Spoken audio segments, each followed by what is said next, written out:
So I can print contemporary designs, my own or designers' creations, using old school letterpress methods.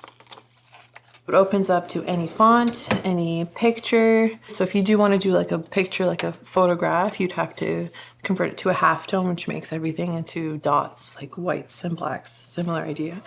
So if you want to do a multicolor project, each color needs its own plate. It gets more expensive that way, but also makes it more interesting, more fun.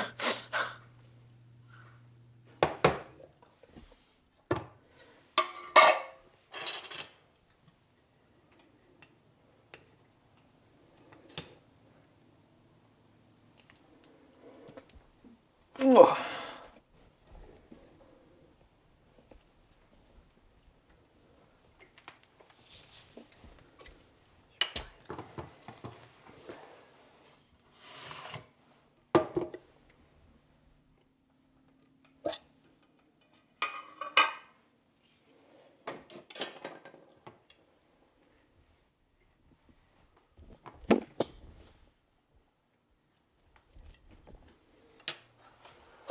Well, I mean, this ink is stiff and you have to warm it up. They probably made their own inks back in the day with pigments and oil, and I'm not really sure the process. But yeah, I can make any color.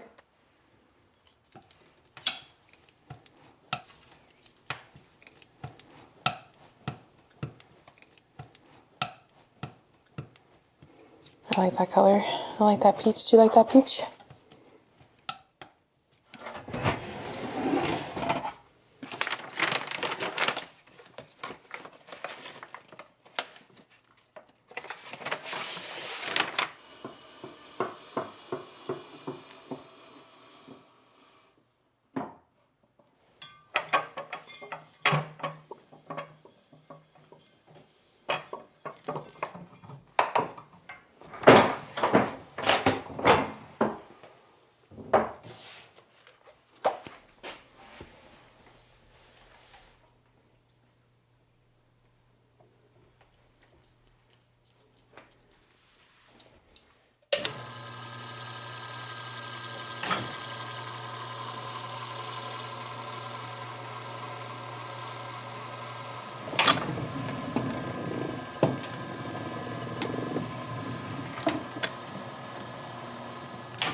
A lot of times you like, if there's a mark on the paper, you'd be like, okay, or do I change it? Do I just go with it? This is the hard way of doing things.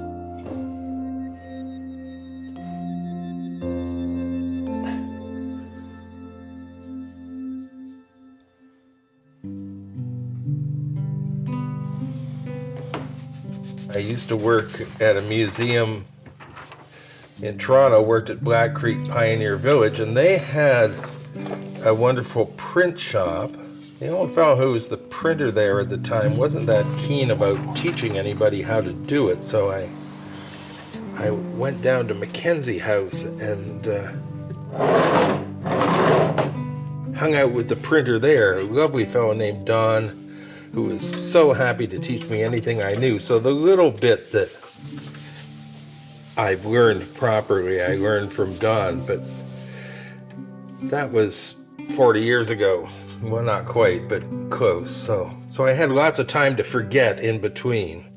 Because I've got a lino cut I did of an angel. It's kind of something that was inspired by an old trade engraving. And we've got some letters that I got from my pal Rodney. This is wooden type. It's probably 150 years old if it's a day. It's made out of maple. I was going to write "Be an Angel," but I didn't have enough ends. You wonder why all those old posters from the 1800s had 12 different fonts on them. It's not because they wanted 12 different fonts, it's because they ran out of ends.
come on in.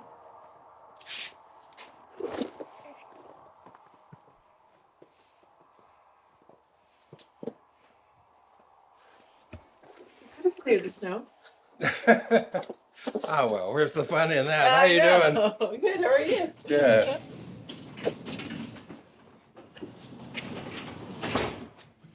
Brought you a present. Oh, Metal furniture. Yay! We can have some of it. I have my eye on some too. okay.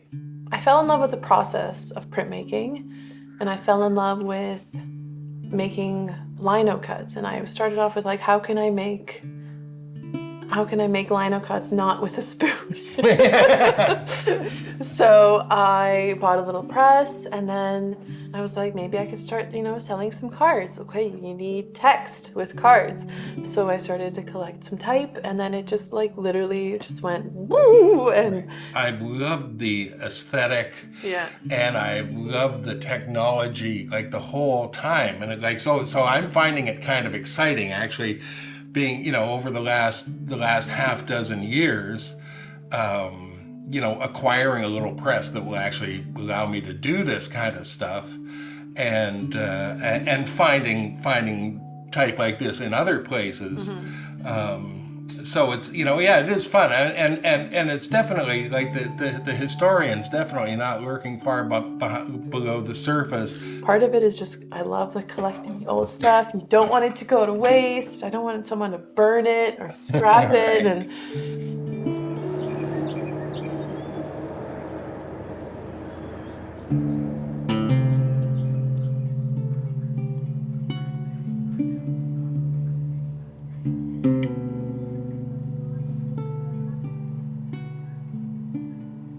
Hello. Hi!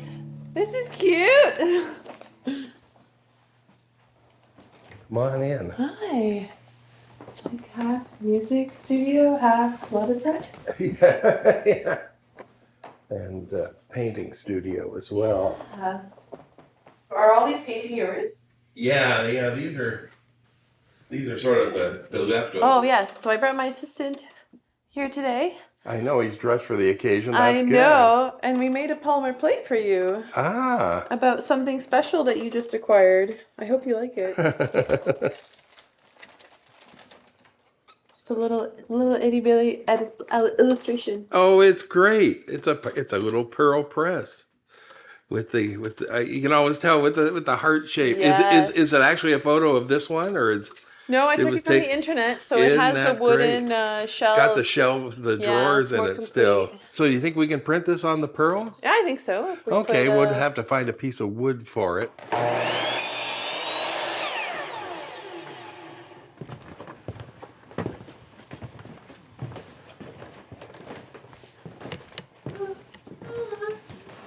Yeah, this should work. So I guess now we just need to lock it up. Yeah.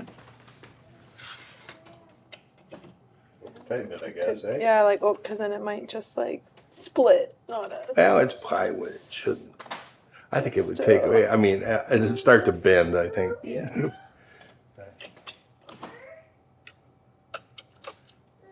Okay.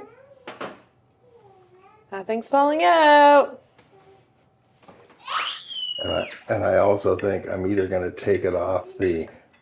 That's enough. That's enough. Okay. I'm just gonna ballpark it. Ballpark.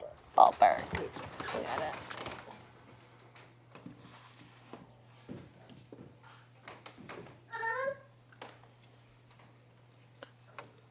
So it's inking up. Oh, a little bit.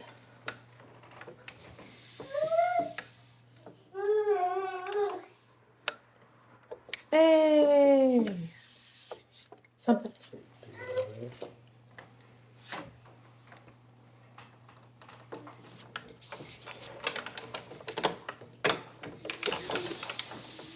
Hey. Here we go. That's good. Mm-hmm. Just need more ink. Yeah, it needs some more ink. Yeah, and it's inking up there because they're I don't know. So I think it needs more ink because of the grainy really, really dark areas. And then why we're getting the square or rectangle around the polymer plate would be due to the roller height and Right. DIY packing, DIY space. Yeah. For me, the idea of the hard way, a lot of it is just putting in the hours, whether it's learning how to play the banjo or learning how to draw or learning how to do woodcuts or whatever. It was interesting trying to draw the pretty cast iron black while also trying to show off the curves of the press. Yes. So, Well, that's getting a little darker every time. yeah, it's looking great. Besides the There are things with low tech artistic endeavors. Well, you learn how to work within the limitations of that. Style is based on limitations. There's so many areas that you could, excuse my language, like fuck up. Like you can cut the paper wrong if you're really tired in the beginning. You could ink it wrong. You cut it wrong and you're like, and you have to start over again. Yeah, you can't just hit click and print. You have to do it all over again. Oh, look. What do you think? Does that look good? Calvin agrees.